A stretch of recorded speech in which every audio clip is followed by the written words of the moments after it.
محترم و مکرم ناظرین، السلام علیکم ورحمۃ اللہ وبرکاتہ۔ قرآن مجید کی 7ویں سورت سورہ الاعراف کی آیت نمبر 54 میں اللہ تعالیٰ ارشاد فرماتا ہے، در حقیقت تمہارا رب اللہ ہی ہے جس نے آسمان و زمین کو 6 دنوں میں پیدا کیا، پھر اپنے تخت سلطنت پر جلوہ فرما ہوا، جو رات کو دن پر ڈھانک دیتا ہے اور پھر دن رات کے پیچھے دوڑا چلا آتا ہے، جس نے سورج اور چاند اور تارے پیدا کیے، سب اس کے فرمان کے تابع ہیں، خبردار رہو اسی کی خلق ہے اور اسی کا امر ہے، بڑا بابرکت ہے اللہ، سارے جہانوں کا مالک و پروردگار۔ قرآن مجید کی یہ آیت کریمہ ہم کو غور و فکر کی دعوت دیتی ہے کہ اللہ تعالیٰ ہی نے تخلیق کی ہے ساری کائنات کی، ہماری تخلیق بھی اسی نے کی ہے، اور ہمیں بندگی اسی کی کرنی چاہیے، ہمیں تابع امر رب ہو جانا چاہیے۔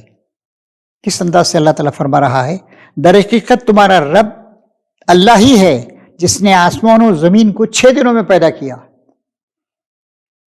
ایک چھوٹا سا مکان بنانے میں کتنی تکلیف ہم کو اٹھانی پڑتی ہے، 9 مہینے میں ایک بچے کی تخلیق جو ایک ماں کے پیٹ میں مکمل ہوتی ہے، کتنے مراحل سے گزرتی ہے وہ، اور ہم دیکھتے ہیں کہ اللہ تعالیٰ نے کائنات میں چیزوں کو پیدا کیا ہے اور مسلسل چیزوں کے پیدا ہونے کا اعادہ ریپیٹیشن ہوتا رہتا ہے۔ ایک آدم علیہ السلام کو بنایا آج سے 1,00,000-2,00,000 سال پہلے، اور آج ان کے بچوں کے بچوں سے بچوں سے بچوں سے بچے ہوتے رہے، اور آج دنیا میں تقریباً 780 کروڑ انسان ہیں۔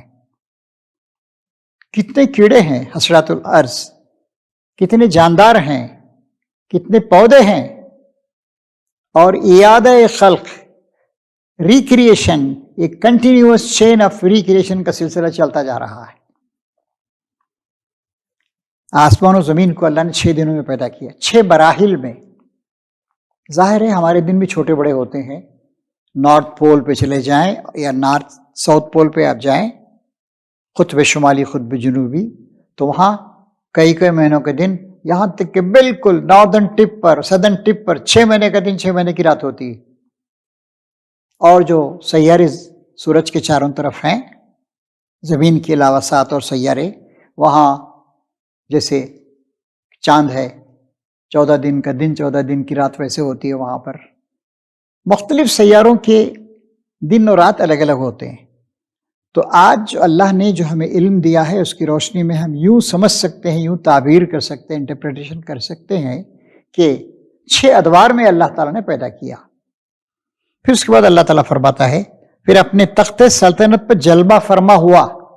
یہ ہمیں سمجھانے کے لیے ایک بات کہی ہے، جیسے ایک بادشاہ ایک کیپٹل بنانے کے بعد یا کہیں کا چارج ایزیوم کرنے کے بعد، کسی ملک کو فتح کرنے کے بعد تخت پہ بیٹھتے علامت ہوتی، اس علامت کو، سمبل کو یہاں پر استعمال کیا گیا ہے۔ اللہ کی کائناتیں کتنی ہیں کہہ نہیں سکتے ہیں، بہرحال ہم ایک لفظ استعمال کرتے ہیں، کاسموس، یہ ساری کائنات جو کچھ اللہ نے پیدا کیا ہے۔ ہو سکتا ہے بہت ساری اور کائناتیں بھی ہوں۔ سورج کے بارے میں ہم جانتے ہیں، اللہ تعالیٰ قرآن میں فرماتا ہے کہ ہم نے 7 آسمان ایک کے اوپر دوسرا طبق بر طبق بنائے۔ تو اللہ کی کائنات کتنی بڑی ہے اللہ ہی جانتا ہے، ہمارا علم بہت محدود۔ تخت سلطنت پر جلوہ فرما ہوا، میں نے بادشاہ کی طرح بیٹھا، یہ مطلب اس کے انتظام کو سنبھالا بنانے کے بعد۔ اور ایک اور بات اللہ تعالیٰ کہتا ہے قرآن شریف میں، جگہ جگہ کہتا ہے کہ جب ہم کسی بات کا ارادہ کرتے ہیں تو ہم حکم دیتے ہیں کہ ہو جائے، اور وہ چیز ہو جاتی ہے۔ لیکن ہم دیکھتے ہیں مثلا اللہ نے ایک فیصلہ کیا کہ فلاں شخص بچہ پیدا ہوگا، لیکن 9 مہینے لگتے ہیں، تو اللہ نے بھی کائنات کو چھک سے اچانک نہیں پیدا کر دیا۔ ظاہر اس کے مختلف مراحل رہے ہوں گے۔ اس کی مثال یوں دیجئے کہ ایک بادشاہ کہیں پر آتا ہے اور لوگ کہتے ہیں کہ حضور یہاں پر ہمارا شہر ندی کے دونوں طرف پھیل گیا ہے، ہمیں ایک برج کی ضرورت ہے۔ تو بادشاہ اوکے گرانٹیڈ، ٹھیک ہے، حکم ہو گیا۔ اب ظاہر ہے اس کے لیے 2,000 کروڑ روپے کی ضرورت ہے، فائنانس ڈپارٹمنٹ کام کرے گا، اور PWD پبلک ورکس ڈپارٹمنٹ کام کرے گا اور برج کے بننے میں 1-2 سال لگے گا، لیکن اس بادشاہ نے کہہ دیا کہ اوکے گرانٹیڈ، سمجھیے کہ بن گیا۔ ایسے ہی اللہ تعالیٰ حکم دیتا ہے کہ ہو جا تو ہر چیز ہو جاتی ہے۔ جو رات کو دن پر ڈھانک دیتا ہے اور پھر دن رات کے پیچھے دوڑا چلا آتا ہے، یہ معمولی تبدیلی نہیں ہے، کتنی بڑی تبدیلی۔ رات میں دیکھیے ہزاروں، لاکھوں، کروڑوں، اربوں بجلی کے خمخمے ہم جلاتے ہیں، لیکن رات کی تاریکی کا پورے طور سے مقابلہ نہیں کر سکتے ہیں۔ دن میں ایک سورج نکلتا ہے اور ساری دنیا کو، دنیا کے گوشے گوشے کو منور کر دیتا ہے۔ سمندر کے اندر تک 1,000 فیٹ تک، سمندر کے اندر تک روشنی چلی جاتی ہے، پانی کے تہوں کے اندر ان کو چیرتی ہوئی۔ تو یہ اللہ تعالیٰ کا دن اور رات کو پیدا کرنا، یہ بہت بڑی اس کی قدرت کی نشانی ہے۔ ایک اور جگہ اللہ تعالیٰ قرآن شریف میں پوچھتا ہے کہ اگر ہم تم پہ دن کو مسلط کر دیں، دن ہی دن رہے، تو رات کو کون لا دے گا جس میں تم آرام کرتے ہو؟ اور سرمدی رات کو تم پہ مسلط کر دیں کہ صرف رات ہی رات رہے، تو دن کے جو فوائد ہیں، جو تم کام کرتے ہو، سورج کی روشنی سے فائدہ ہوتا ہے، پتے پروان چڑھتے ہیں، پھل پکتے ہیں، اناج پروان چڑھتا ہے، تو روشنی اندھیرا دونوں ضروری ہیں ہمارے لیے، گرمی سردی دونوں ضروری ہیں۔ تو یہ بہت بڑا کام ہے جو اللہ تعالیٰ کر رہا ہے، جس کو ہم روز دیکھتے ہیں، لیکن چونکہ روزانہ ہوتا ہے اس لیے اس کی اہمیت کو ہم محسوس نہیں کرتے ہیں۔ پھر فرما رہا ہے اللہ تعالیٰ، جس نے سورج اور چاند اور تارے پیدا کیے۔ سورج کتنا بڑا آگ کا گولا ہے، سورج کے مرکز میں، کور میں درجہ حرارت 1.5 کروڑ ڈگری ہے، اور سورج کا جو اوپر کا سطحی حصہ ہے، اوپر کی سطح جسے فوٹوسفیر کہتے ہیں، 4 سے 6,000 ڈگری تک اس کا درجہ حرارت۔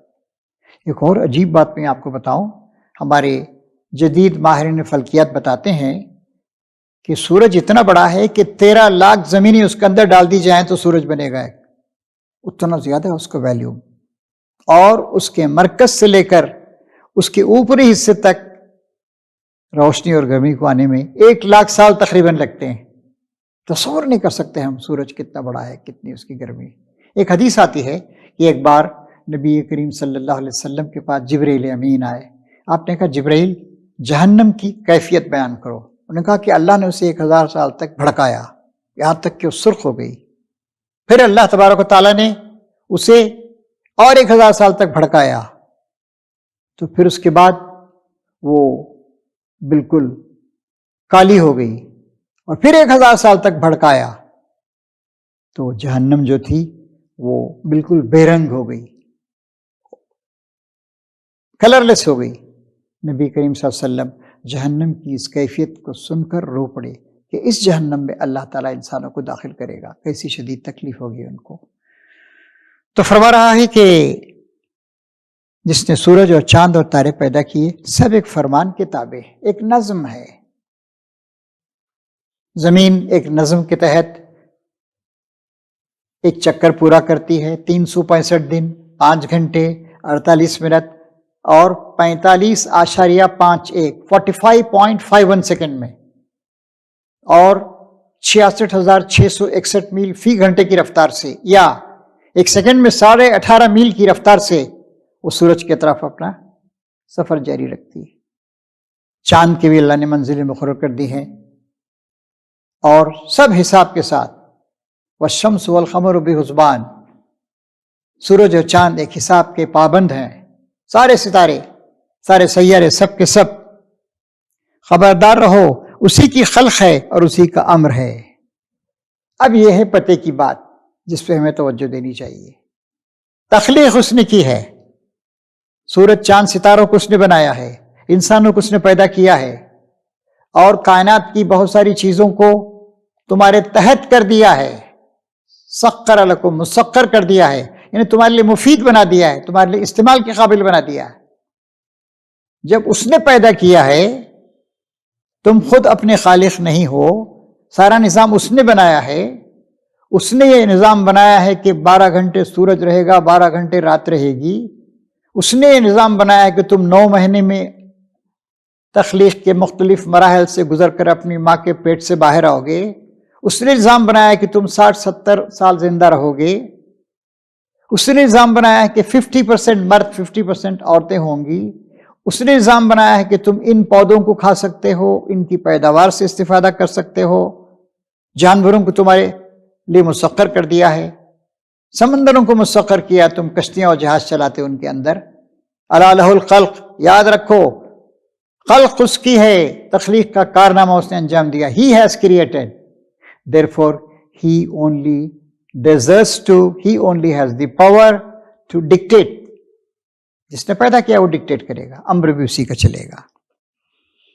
پھر فرما رہا ہے اللہ تعالیٰ کہ بڑا بابرکت ہے اللہ، سارے جہانوں کا مالک و پروردگار، رب ہے، رب مالک بھی ہے، رب پروردگار پالنے پوسنے دیکھ بھال کرنے نگرانی کرنے والا پروان چڑھانے والا ہے۔ تو امر کا حکم دینے کا اختیار صرف اللہ کے پاس، صحیح اور غلط کا فیصلہ کرنے کا اختیار صرف اللہ تعالیٰ کے پاس۔ نہ تمہارے فلاسفر اس کا فیصلہ کریں گے، نہ ڈکٹیٹر کریں گے، نہ بادشاہ کریں گے، نہ تمہارا نفس کرے گا، نہ تمہاری خواہشیں کریں گی، نہ تمہارے فلسفے کریں گے کیا صحیح ہے کیا غلط، کیا کرنا چاہیے کیا نہیں کرنا چاہیے۔ چونکہ تخلیق اس نے کی ہے، اسی لیے وہی اس بات کا حقدار ہے کہ وہ فیصلہ کرے کہ کیا کرنا ہے کیا نہیں کرنا ہے۔ اللہ تعالیٰ ہمیں تابع امر رب ہونے کی اور اپنی پوری زندگی کو اللہ کے احکام کے مطابق گزارنے کی توفیق عطا فرمائے، آمین یا رب العالمین۔